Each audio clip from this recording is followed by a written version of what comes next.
the cyclospora outbreak and then all of the salmonella stuff, it's making me really nervous. I'm going to try to avoid the grocery store aisles as much as possible and grow a lot of my own stuff. And that's why I started an experiment 2 weeks ago to grow some of my favorite greens indoors as well as in the shade in triple degree temperature. It's really hot outside, triple digit temperature. So I want to give you an update on how they're doing. I know a lot of you are following me for the update. So those of you that are new here, I will put a link to it somewhere over here. Go watch that first video so you can see exactly what this experiment is about, what greens I'm growing, how I planted them.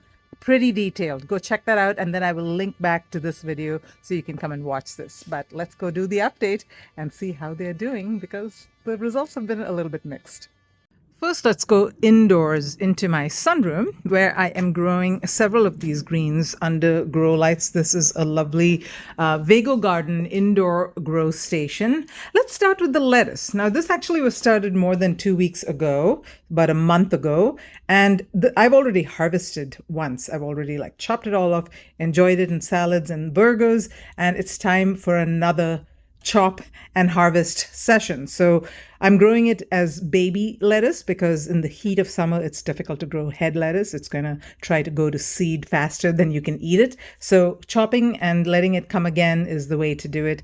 Growing really well in this self-watering herb planter from Vago Garden. The watering is super important, obviously, at this time of year. Let me show you the other lettuce that I actually started from seed 2 weeks ago because it's been a little bit mixed and I want your opinion on it as well. So it's down over here. I started it in this container. And first off, right off the bat, I definitely planted a lot more seeds than you see seedlings growing over here. I'd say 50% of them have not germinated. And even those that did germinate, was really interesting. If I draw a line somewhere over here, you can see that this half has more germination than this half. And interestingly, it's been 2 weeks. These are just starting to germinate. So what happened? What gives? I'm not sure whether it was a lighting issue. Now, lettuce seeds do need light to germinate. So that might have been it. I might have put it with, angled it so that it was not getting sufficient light on that side. That's probably the most likely explanation that I can think of. Or maybe it dried out partially over there. Can't really figure out what's going on here. But just two things. Number one, germination a lot slower during the heat and a lot less as well. So double up on your seeds. And you also want to plant a large quantity because remember, you're going to do cut and come again. So you want to have them all grow up and you want to harvest baby greens. So check out that video. Like I said, I show you exactly how many seeds I planted so you can know how many are actually germinating. So I'm interested to see how this does. It's also growing, I think, a little bit slower than I would expect. Again, the heat has a lot to do with it, I think. All right, now let's talk about spinach. Now, this one was really interesting because spinach is one of those greens that really requires a lower temperature to germinate. Does not like germinating in the warm temps, definitely does not like anything above 80 degrees. So what I did was I didn't even take a chance of trying to germinate it outdoors. I started it indoors in my house and I took a few seeds, a teaspoonful, and I put it in a little bit of soil in a baggie and put it in my fridge. And after a couple of days, 3 days, whatever, I checked, nothing was happening. But on the other hand, the seeds that I started just regular in some soil, but indoors again, had started germinating. Let me show you what they're looking at like right now.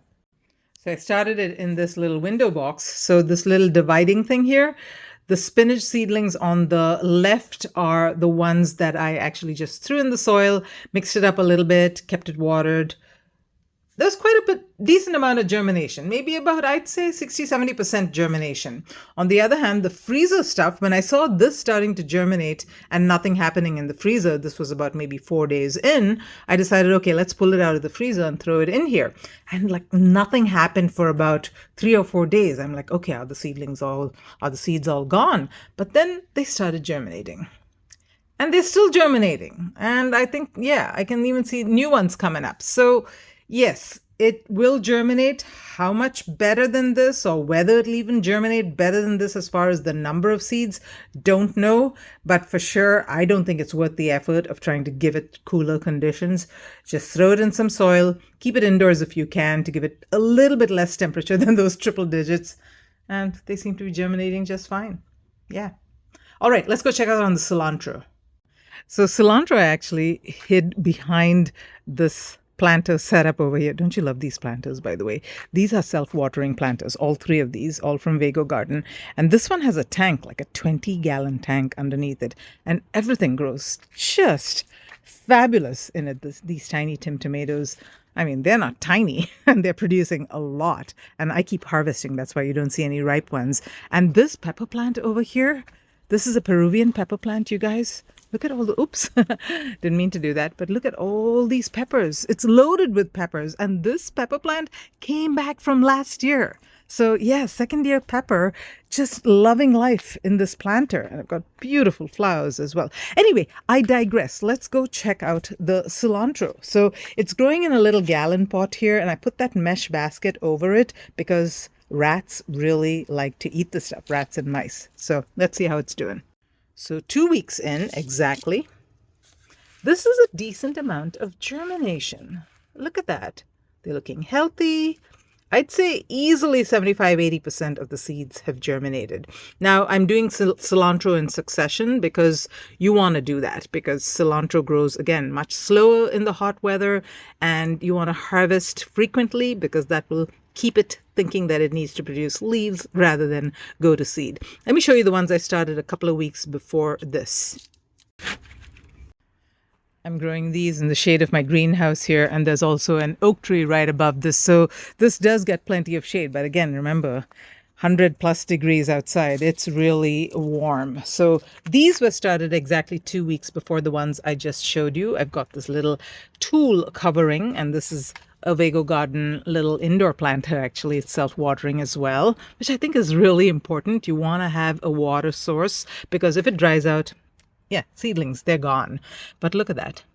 They are getting ready, close to harvest time. So in about maybe about a week or so, I'll be able to harvest my first batch of cilantro from that.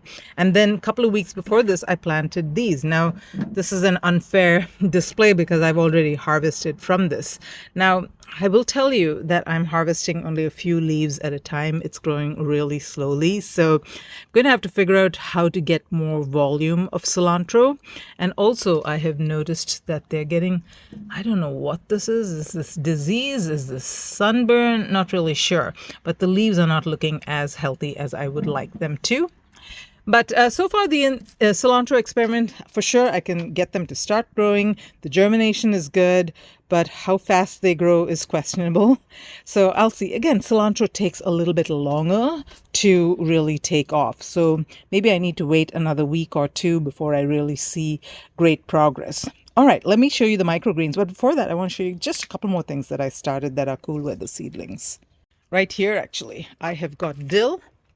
And I've actually put it in a bucket with some water. I forgot to take the water out. It's been sitting in this for the past 2 or 3 days. Obviously, it doesn't mind at all.